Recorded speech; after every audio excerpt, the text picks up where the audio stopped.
Por que então a crítica da economia política?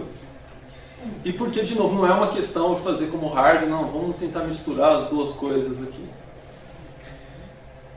Primeiro ponto que inclusive mostra até onde é importante a matematização, mas como a matematização não pode ser o ponto final. É que descrever não é explicar. Eu não sei, o pessoal ali lá do valor adicionado, que eu não destaquei aqui, eles têm um mérito muito grande na descrição, levantamento estatístico. É um material muito bom para fazer pesquisa. Mas esse material não te dá a explicação do problema que eles estão enfrentando ali. A crítica da economia política materialista se propõe a explicar o porquê, aí extrair a lógica, né, do objeto, não simplesmente descrever como o objeto parece ali diante dos nossos olhos. Né? E não é possível a gente explicar, né, os objetos, essas questões que a gente por exemplo, as questões que o pessoal ali da economia das organizações está enfrentando, sem discutir a relação entre atividades produtivas e improdutivas e o processo de acumulação de capital. Então, não tem como entender e enfrentar os problemas, entender de fato o que está acontecendo ali sem enfrentar essas duas questões. Mas o ponto aqui, para eu enfrentar ali as questões que aparecem ali que eu tratei antes lá quando falando da economia das organizações, e mesmo no Harvey, é que o agente, dentro dessa lógica, né, do valor que se valoriza, dessa lógica do capital, os agentes econômicos personificando essa lógica, ele tem que se manter competitivo no mercado. Ele só vai continuar. O capitalista só é capitalista se ele age como capitalista. Ele deixa de agir como capitalista, ele não é mais capitalista. E aí ele tem duas, ou ele acumula um patrimônio suficiente para ele passar o resto da vida na praia ali, enfim. Ou ele vai ter que vender a força de trabalho. Então, aí, ou seja, ele vai deixar de personificar a capitalista e vai personificar a força de trabalho. Não tem meio termo. E, então, para se manter competitivo no mercado, não sucumbir à concorrência ali, você não tem alternativa. Você tem que se tornar mais produtivo. Para se tornar mais produtivo, você tem que acumular capital. Com mais capital, enfim, ali na linguagem gerencial, o que é quando você começa a ter ganho de escala, você consegue incorporar maquinário mais refinado, mais produtivo, você consegue empregar os melhores, a mão de obra mais qualificada, e com isso, enfim, você tem um preço mais competitivo, você aumenta as suas margens de lucro, enquanto você está sucumbindo ali o concorrente, você está aumentando a sua capacidade de sobreviver, de reproduzir aquele capital. Isso aqui, enfim, vai dar, né, um aumento da composição orgânica do capital. Isso o que quer dizer? Aumento da incorporação de maquinaria, meios de produção, matéria-prima em relação a salários. Por quê? Obviamente que você vai se tornar mais produtivo quanto menos trabalhadores você precisa para produzir mais mercadorias, enfim. E aí é uma resposta padrão. A competição precisa se manter viva no mercado. São poucas as alternativas. Há movimentos contratendenciais que eu não vou poder enfrentar aqui. Tá, mas então esse movimento vai dar onde? No surgimento das grandes corporações. As grandes corporações começam a ganhar competição. Na medida que elas ganham, elas vão incorporando mais capital, vão se tornando maiores, vão incorporando mais maquinário, vão incorporando as empresas ali os concorrentes que vão sucumbindo à competição. E aí vai tendo um movimento de centralização de capitais. Ou seja, todo aquele movimento que o Harvey ele menciona ali está no nível muito empírico. De fato, aquela questão, na medida que as empresas se tornam maiores, as funções gerenciais expandem as funções gerenciais. Você precisa de melhorar, você precisa tecnificar, né, qualificar seus gerentes para dar conta daquelas empresas cada vez maiores. Mas isso é uma resposta ao movimento próprio à competição. A lógica, né, do capital, essa lógica da competição que está no fundamento, que vai criando essas condições de possibilidade. Então, o hipertrofiamento, né, as megacorporações, elas vão surgindo a partir desse movimento próprio da competição, e isso gera o aumento, né, daquilo que eu falei, né, no início, são os gastos improdutivos. Ou seja, você tem os gastos, né, aquele investimento que você aplica diretamente para a produção de mercadorias. O maquinário, os operários que vão operar aquelas máquinas ou vão operar as ferramentas, o supervisor que vai estar ali diretamente coordenando aquele trabalho, mas quando as grandes empresas, quem é que vai negociar com o fornecedor, quem é que vai pensar a logística para abastecer as diferentes fábricas, enfim. À medida que o RH contratar mais trabalhadores, fazer a gestão, né, esse movimento de refinar a forma de remunerar para motivar mais, evitar aquelas armadilhas, né, aqueles problemas apresentados pela teoria da agência. Ou seja, você vai ter que empregar cada vez mais uma série de indivíduos que não estão diretamente ligados à atividade produtiva. Então isso aqui que eu estou querendo, que eu estou tratando como gastos improdutivos, como as funções improdutivas. E aí é uma questão que passa ali completamente despercebida, mas ao mesmo tempo a economia das organizações está olhando diretamente para essas novidades, né, para essas funções improdutivas, enquanto que a dinâmica das funções produtivas do trabalhador diretamente ali na produção fica escanteada. Bom, a teoria e aí porque esse movimento aqui ele é bem interessante até, porque ele ajuda a gente a entender por que a teoria da cooperação entrou na moda agora, né? Por que esse ímpeto contemporâneo em direção à teoria da cooperação? Nesse momento em que depois de 150, 200 anos de centralização de capitais, do mercado capitalista, da lógica do capital operando quase que mundialmente, o movimento de centralização de capitais está atingindo patamares cada vez maiores. Ou seja, para competir com essas megacorporações mundiais, globais, o capital, mesmo uma grande empresa, às vezes sozinha ela não tem condição técnica, produtiva para se manter competitivo. Então, uma alternativa ali é juntar empresas, fazer joint ventures, fusão. Então, a teoria da cooperação, inclusive, ela de novo, como esse movimento ideal, como essas respostas ideais saem dessa própria dinâmica da competição, da própria dinâmica material, da própria dinâmica econômica, né? Porque os arranjos cooperativos, eles inclusive servem tanto para aqueles que estão perdendo, eu estou perdendo, eu sou menos produtivo, então eu vou me juntar com o outro aqui que não está sendo tão produtivo, para ver se juntos a gente consegue competir aí com a Apple, mas também para as grandes empresas, para a Apple. A Apple também faz arranjos cooperativos aí para se defender. Eu já sou grande, se eu me tornar maior ainda, eu aumento o meu abismo competitivo em relação a esses players.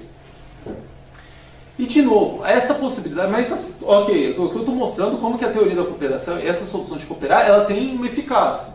As empresas que estão cooperando, que conseguem fazer aquilo. Enfim, obviamente que é uma série de questões próprias ali da esfera improdutiva que tem que considerar das atividades improdutivas, mas enfim, imaginando que você consegue fazer esses contratos de forma exitosa, como que você consegue medir as possibilidades de sucesso, né? A economia, o marginalismo, né?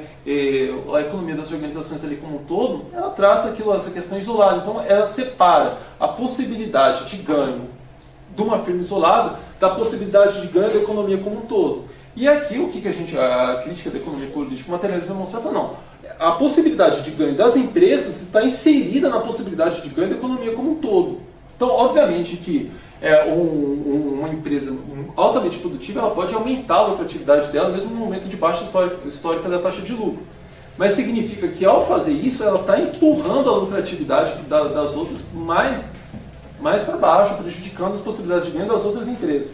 Então, para avaliar toda a possibilidade de sucesso desse receituário, desses instrumentos da economia das organizações, tem que analisar duas questões, entre outras, né? O quadro geral da acumulação capitalista e as diferenças funcionais ali mesmo dentro das modalidades de capital, né? Dentro do capital coletivo. Então, fazer contrato de cooperação ali não é simples. Tem todas aquelas questões ali que a economia das organizações, a economia dos custos de transação, trata ali de forma simplória ali como a questão do oportunismo. Vou voltar nessas duas questões aqui na sequência. Primeiro, então, o quadro geral da acumulação. As possibilidades de ganho, portanto, das empresas estão inseridas na economia, no movimento da economia mundial como um todo. E aí, você tem que olhar o cenário, por exemplo, aqui, para a gente pensar nas possibilidades de ganho hoje, a gente tem que ter em tela que a taxa de lucro média da economia mundial está no menor nível histórico desde a década de 70. Ou seja, isso significa que você tem limites muito menores de sucesso e maiores de fracasso. Então, essas técnicas, essas soluções, elas têm elas vão ter sucesso cada vez menor. E aí, para isso, cara, o trabalho do Robert Brenner, um economista, ele tem lá os problemas dele, enfim, mas ele é exemplar porque ele mostra o tempo inteiro, com grande coleta de dados, um ímpeto descritivo também muito bom, mas não só isso. Ele vai mostrar o tempo inteiro, né, como que a dinâmica da ação, das respostas dos gestores estão inseridas nesse quadro da economia mundial como um todo. Então ele vai mostrar ali que na década de 70, com essa baixa histórica da taxa de lucro, a economia mundial entra no momento que ele vai falar ali de jogo de soma zero, em que a economia não está crescendo, então o ganho de um significa que o outro está perdendo. E aí ele vai mostrar, inclusive, como os arranjos cooperativos, que não são uma novidade, lá no Japão, na década de 50 e 60, ficaram famosos os keiretsus, que nada mais era que arranjos cooperativos entre empresa, banco, rede varejista. Inclusive, eles se articulavam para evitar aquele problema da Nabisco que eu falei, que viesse uma empresa norte-americana e comprasse as empresas que estavam em dificuldade. Eles não queriam perder aquele capital para empresas de fora. Então, os keiretsus funcionaram absurdamente.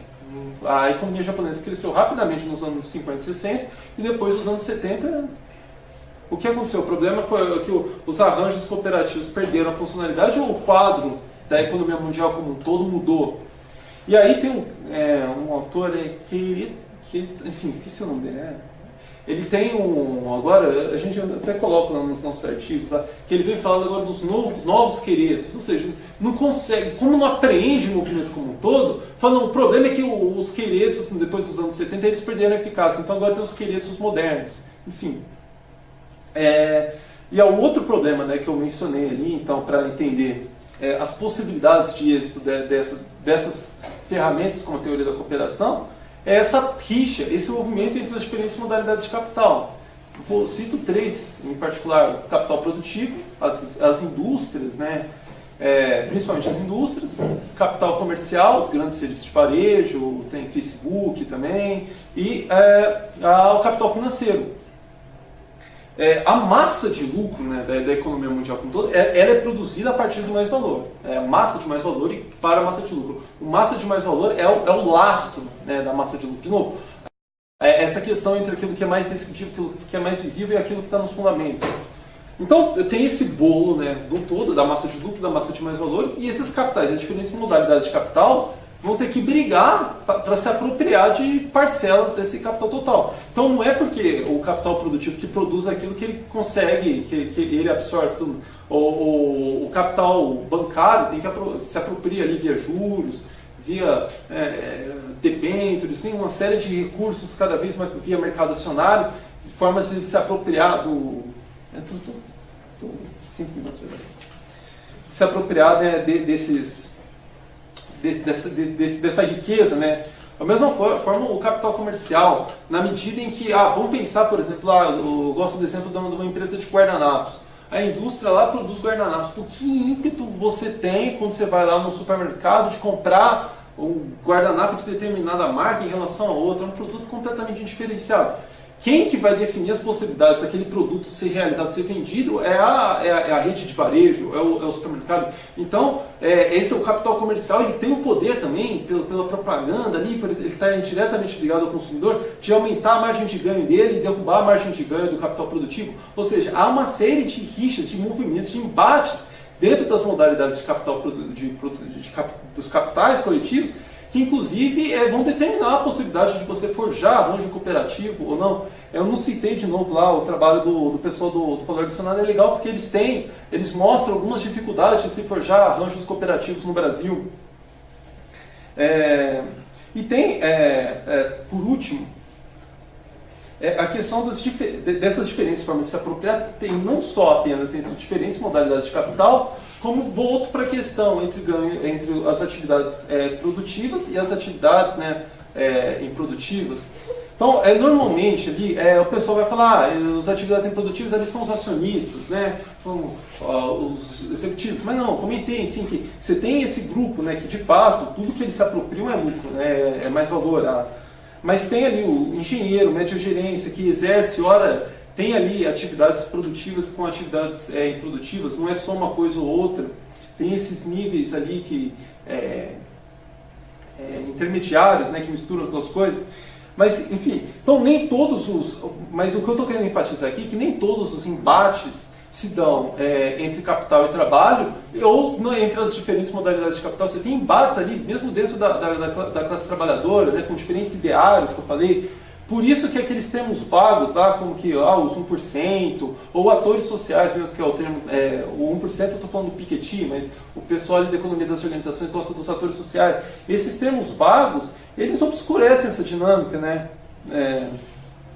Com isso você não vai ver, os engenheiros, eles são, a maioria da classe trabalhadora também, são atividades improdutivas, enfim, algumas atividades mais improdutivas que outras, mas estão dividindo ali o mesmo bolo, enfim, mas com diferentes ideações, para entender, de novo, esses movimentos, né, de ideação a partir daqueles determinantes materiais, né? A outra questão ali que eu já mencionei antes, né, como que a economia, a teoria da agência, a economia dos custos de transação não pega essa questão de como eu não tenho muito claramente o que é atividade produtiva, o que é atividade improdutiva, as dificuldades em tratar aquilo que é atividade produtiva como atividade produtiva e aquilo que é atividade improdutiva como improdutiva. Então, eu vou pensar em arranjos salariais diferentes, considerar essas diferenças, enfim. Inclusive, nessa linha, vários autores confundem, né, aquilo que, por exemplo, a teoria da agência lá está preocupada quando ela está tratando da relação entre agente, entre acionistas e diretores, né, executivos, como eu falei do exemplo da Nabisco, está preocupada em controlar aquele pessoal para garantir que eles vão investir o dinheiro da melhor forma possível. Enquanto que quando você está organizando a produção, seu objetivo, a questão ali não é controle, a questão ali é maximizar a produção. Então você pode inclusive minimizar suas formas de controle e maximizar a produção, às vezes substituindo o trabalhador por máquina.